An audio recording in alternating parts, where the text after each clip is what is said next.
La ilaha illallah Muhammadun Rasulullah alaihi salatullah wa alihi wal ahibbah. La ilaha illallah. Waqala Abu Hamid fi kitabi Kaswu Ulumil Akhirah. Berkata Abu Hamid di dalam kitab yang beliau tulis, judul kitabnya Kaswu Ulumul Akhirah. Kaswu ke pembuka, ulum ke pengetahuan-pengetahuan, akhirat, ilmu-ilmu akhirat. Berarti pembuka tabir pengetahuan ilmu-ilmu akhirat. Kitab itu membicarakan masalah alam barzah, di padang mahsyar, yaumul mauqif, yaumul mizan, sirat, sampai surga dan neraka. Sama dengan kitab ini. Judul kitabnya Kaswu Ulumul Akhirah. Di kitab itu beliau menyebutkan wahaka ba'du salaf, sebagian ulama salaf meriwayatkan. Nek anak istilah salaf berarti merujuk kepada 3 generasi terbaik dalam Islam. Sahabat Nabi, murid sahabat Nabi, murid sahabat Nabi, jenengane salaf. Ya, salaf nek diartikna bahasane dhewek kuna.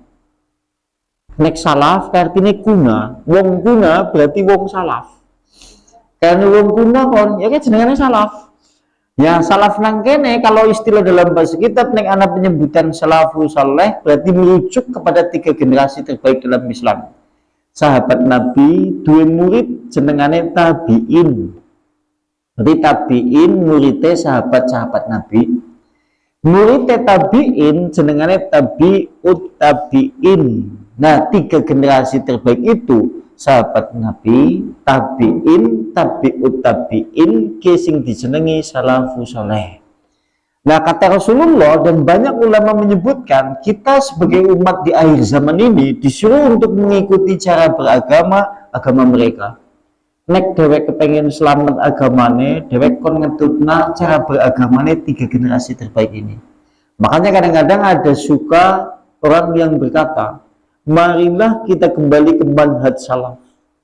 Kan maksudnya udah ngomong salafi, tapi maksudnya adalah kembali ke ajaran salafus soleh, 3 generasi terbaik di dalam Islam. Maksudnya seperti itu.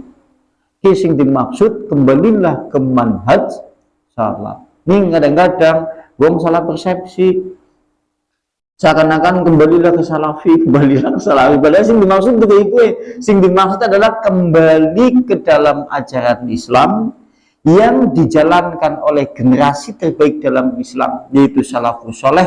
Maksudnya adalah sahabat Nabi, tabi'in, tabi'ut tabi'in. Jadi mulai jam 9 kurang sedikit, mulai pada ngulit lendean apa ya?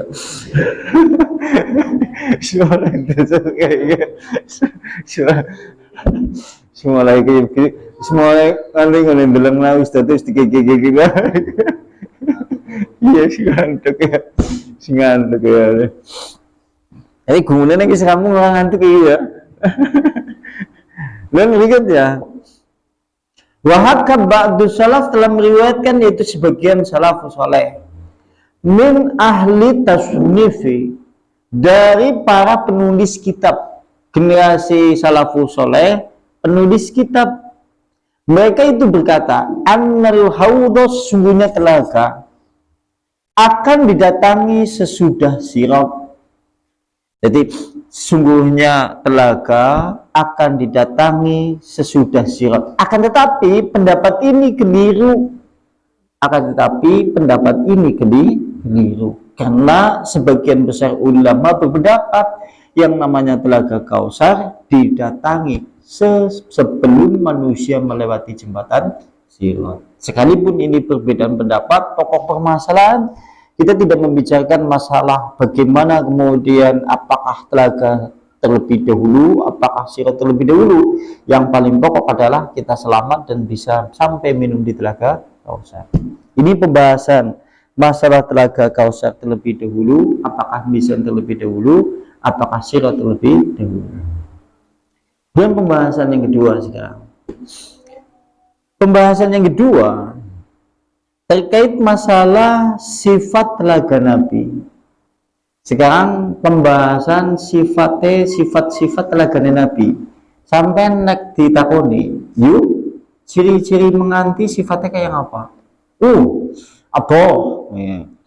Sing loro nang ketinggian, apik banget. Kan ya, akeh bakuli wae. Iya kan ya, anak satelit yang main sampean kumplit ngerti. Nah, sampean terus ditakoni, sifat-sifat telaga Kausar apa bae? Nah, coba kudu ngerti. Ajangan surah ngerti mbok ngesuk suatu saat kemudian jenengan nang telaga Kausar diumil mauqif sampean ora ngerti. Mbok dadi wong kesasar goleti telaga ora ketemu. Iya, bakal ketemu.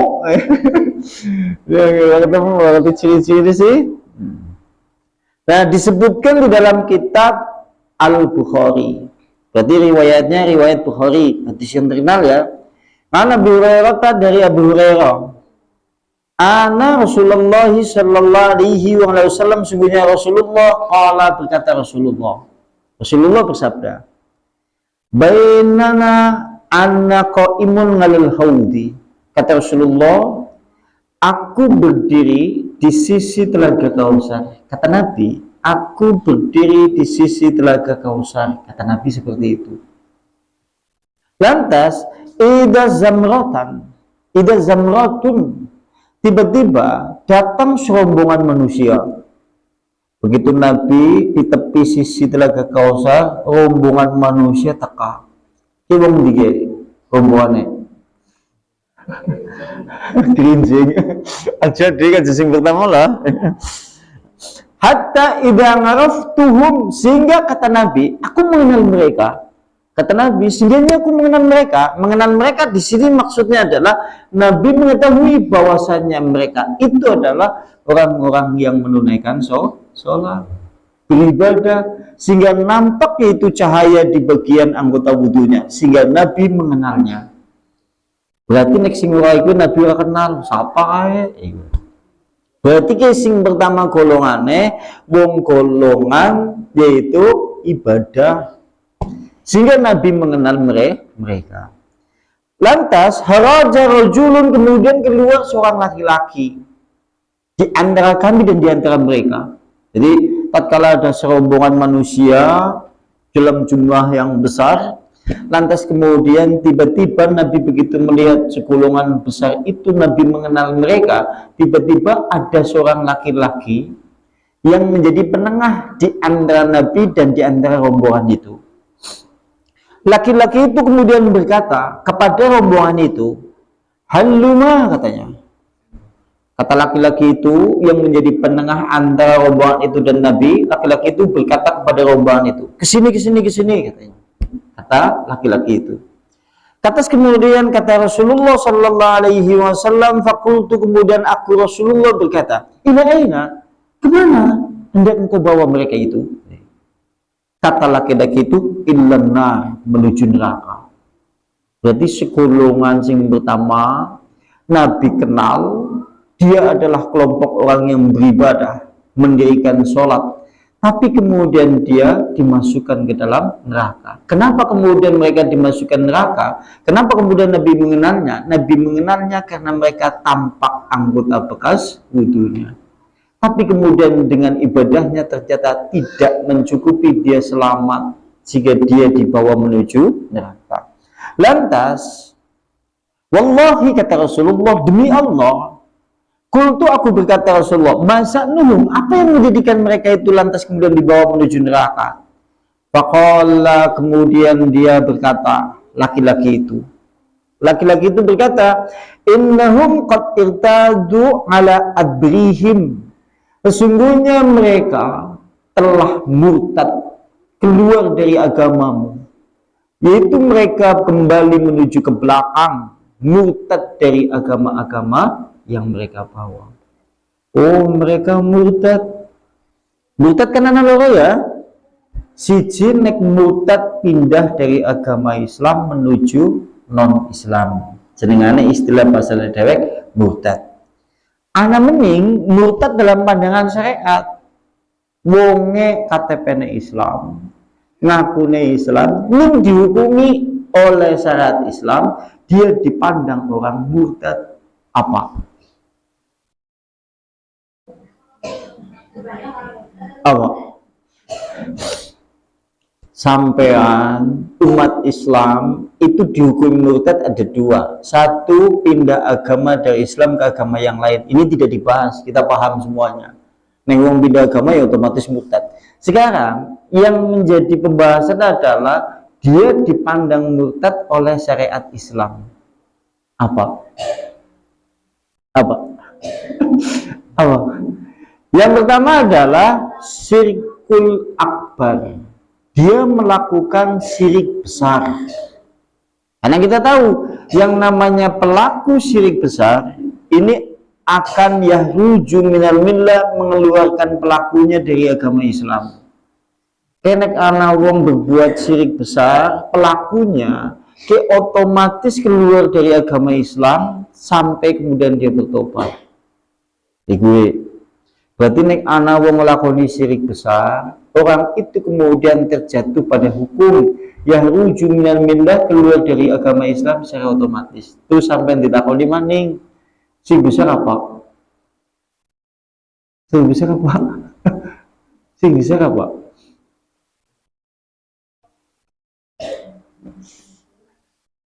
Sampean garap panen, gawa tekan hijau, gawa gedang raja belis, gawa pakai apa jenengane sing ben sing dedek anak gula jawane apa jenengane apa jenenge ya, terus kerambil kambi gula jawa ya, terus apa kembang sing dipincu, ndok ayam putih siji nang kono, gletakna sekalipun ngene gletakna bismillah, tetap saja dia terjatuh kepada syirik besar. Pelakunya maka dianggap dia yahruju minal millah, keluar dari agama Islam secara otomatis sampai wonge bertobat kepada Allah. Ciri-cirinya mending apa? Bentuk perbuatan syirik besar diane apa? Diane apa?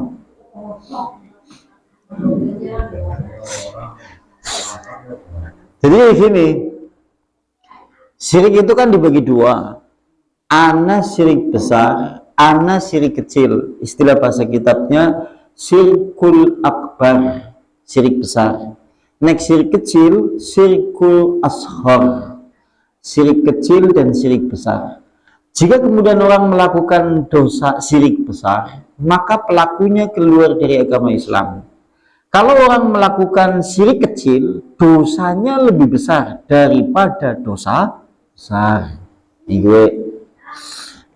Nah, sekarang pembahasan syirik besar.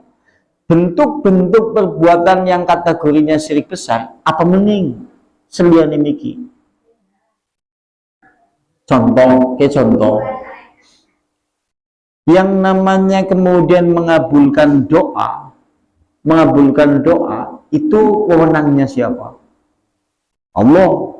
Sing jenengane doa itu hak mutlak uluhiyah Allah. Artinya tidak ada yang mencampur tangani urusan masalah doa. Allah jika kemudian hendak mengabulkan doa, ya terserah Allah. Jika kemudian Allah menolak doa, ya terserah Allah, karena doa itu adalah ibadah, harus ditujukan kepada Allah saja. Tidak ada apapun yang menjembatani antara doa hamba dengan Allah, karena doa itu urusan hak mutlak uluhiyah Allah. Ketika ada orang yang berdoa, berkeyakinan doa-doa di tempat-tempat tertentu, doa-doa melalui wali-wali tertentu, doa-doa di kuburan-kuburan tertentu, bahkan sampai kemudian meminta kepada penghuni kubur-kubur itu. Dia meminta kepada para orang yang dianggap soleh yang telah meninggal. Dia menganggap pula tempat-tempat itu menjadi tempat yang mustajab, ke jenengane syirik besar.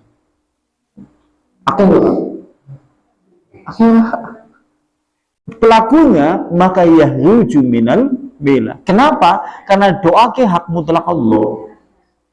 Sekalipun ini gini, ke logikane wong sirik. Nah, suatu saat jenengan ngobrol Jare sapa kae kowe syirik? Kata siapa itu namanya syirik? Namanya doa. Kita kan masih kotor, kita kan banyak dosa, sehingga kemudian kita tidak mungkinlah langsung berdoa kepada Allah. Kita harus melalui orang-orang soleh yang telah meninggal, biar mereka itu yang membawa doa kita, supaya doa kita kemudian dibawa oleh mereka, disampaikan kepada Allah. Mereka adalah orang-orang yang suci. Sama seperti logikanya tatkala Anda kemudian datang menuju presiden, tidak mungkinlah kemudian kita datang menuju presiden langsung, harus melalui asisten. Logika yang seperti ini jenengane logika syirik. Kenapa? Karena Allah disamakan dengan makhluk. Masa Allah dipadangkan presiden? Allah presiden pada orang. Allah presiden. Kalau Anda suatu saat ditanya, Allah memiliki ajudan enggak? Ajudan di dalam masalah mengabulkan doa Allah punya enggak? Ya, tidak punya. Kalau Anda kemudian menganggap Allah memiliki kemudian ajudan di dalam itu menyampaikan doa-doa hamba itu, maka Anda terjebak pada hukum, yaitu keyakinan yang batil. Karena Allah berdiri sendiri. Dan dia adalah urusan masalah doa, hak mutlak Allah subhanahu wa ta'ala, hak uluhiyah Allah. Yang namanya doa itu adalah ibadah, harus ditujukan kepada Allah. Jadi neng ana wong donga, Mbah nyun sewu mbah sowan kula mriki bilis pindah kula sowan meng pasareane panjenengan. Mangke panjenengan monggo aturaken teng Allah kula gandeng hajate kados mekaten. Ini yang dimaksud dengan sarana-sarana syirik besar yang jatuh kepada hukum, bisa mengakibatkan keluar dari agama Islam. Akeh ora sing iki. Sing doa ya wis langsung mengallah saja. Karena ini namanya ibadah. Akeh ora sing model iki. Mulane nyuwun sewu, ana sedekan bumi, ana sedekan gunung, ana sedekan laut. Sekalipun kemudian mereka tetap kemudian menyuruh kepada Allah, hakikatnya mereka melalui perantara anggapan keyakinan mereka, penunggu gunung, penunggu laut, penunggu bumi. Ya, kising jenengane syirik kepada Allah. Karena urusan doa itu adalah urusan Allah. Jadi gue mulanya hati-hati aja ngasih dewek umat Nabi tapi terjatuh pada syirik besar. Nek syirik kecilik pelakunya itu lebih besar daripada dosa besar. Sekarang saya tanya, dosa besar apa boleh? Meninggalkan sholat, membunuh, merampas, kemudian riba, termasuk dosa-dosa besar. Nah, syirik kecil, sampai itu melakukan satu keyakinan syirik kecil, maka dosanya akbaru minal kabair, dosanya lebih besar daripada dosa besar. Kenek sampean berbuat syirik cilik, dosanya lebih gede daripada membunuh, daripada riba, daripada zina, daripada meninggalkan sholat. Nah, siki ditakoni, syirik apa? Sing bencokan yang tercontoh nang sampean. Suatu saat ana wong numpak motor banter. Suatu saat ada orang naik kendaraan dengan cepat. Terus ada anak kecil nyelonong. Karena sementara motornya kenceng. Suatu saat anak kecil oleh jenengan tarik ke jenengan. Tujuannya adalah supaya anak kecil itu tidak jadi ketabrak. Alhamdulillah anak itu akhirnya tidak jadi ketabrak. Terus sampai ditakoni. Anak apa yuk? Ketemu rame temen gitu, bikin orang anak aku jadi ketabrak. Nah, jenengane syirik. Jadi nek orang anak aku merga, nek orang anak aku, kini aku kayak gue, jenengane syirik kecil. Kini nanyo ora tanduri, ora tukul. Gue, kini nanyo ora citak, ora uli ngasih 7.000. Jelas. Gue maksudnya. Akeh ora sing iki. Kenek udu nyung sing jangan kasinen. Ora enak. Kenek udu nyung sing nyambel ora enak. Iki jenenge syirik cilik. Akeh ora sing iki. Nah, syirik-syirik seperti itu dosanya lebih gede daripada dosa besar. Berarti lebih gede daripada meninggalkan sholat, daripada berbuat zina, daripada membunuh. Dosanya lebih gede.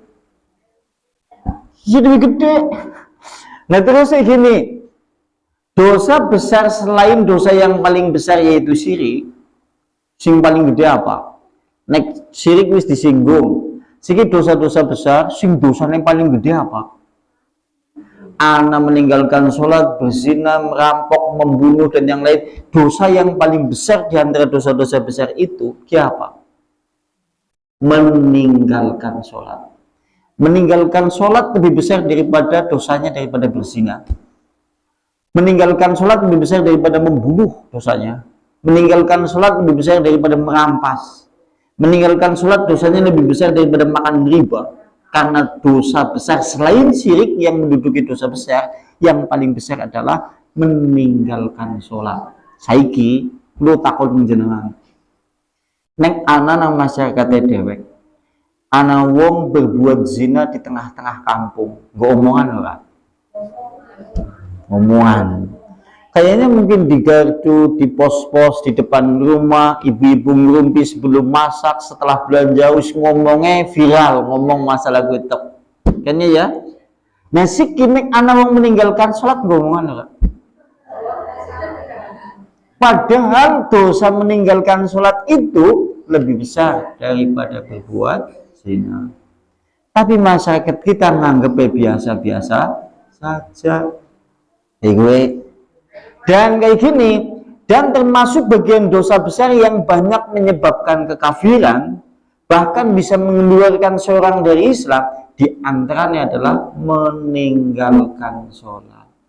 Yang antaranya dosa besar yang menjadikan banyak manusia itu keluar dari Islam, di antaranya juga yaitu meninggalkan sholat. Meninggalkan sholat di sini jika meninggalkan sholat mutlak. Mutlak nangkene maksudnya adalah duhur ora sholat, subuh ora sholat, asar ora sholat, maghrib ora sholat, nisa ora sholat, ping 5. Nah wong saiki ora sholatnya pirang dina? Anak sing 20 tahun, 10 tahun gak dihukumi apa? Itu seperti itu maksudnya. Diantaranya itu. Diantaranya itu. Mungkin ada yang mau ditanyakan, tafadhol silakan. Ana sing wis bantingi kae kok meja kan disiap-siap tasnya kok aku wedi. Dia awas bali. Dia mau ditanyakan mungkin? Mboten? Cekap? Tangi yuk. Cekap nggih? Ya. Nah, tiba berhada majlis ta'lim bi tawati Rasulillah subhanakallahumma bihamdika asyhadu an la ilaha illa anta astaghfiruka wa atubu ilaik. Akhirul kalam bila taufiq wal hidayah. Assalamualaikum warahmatullahi wabarakatuh.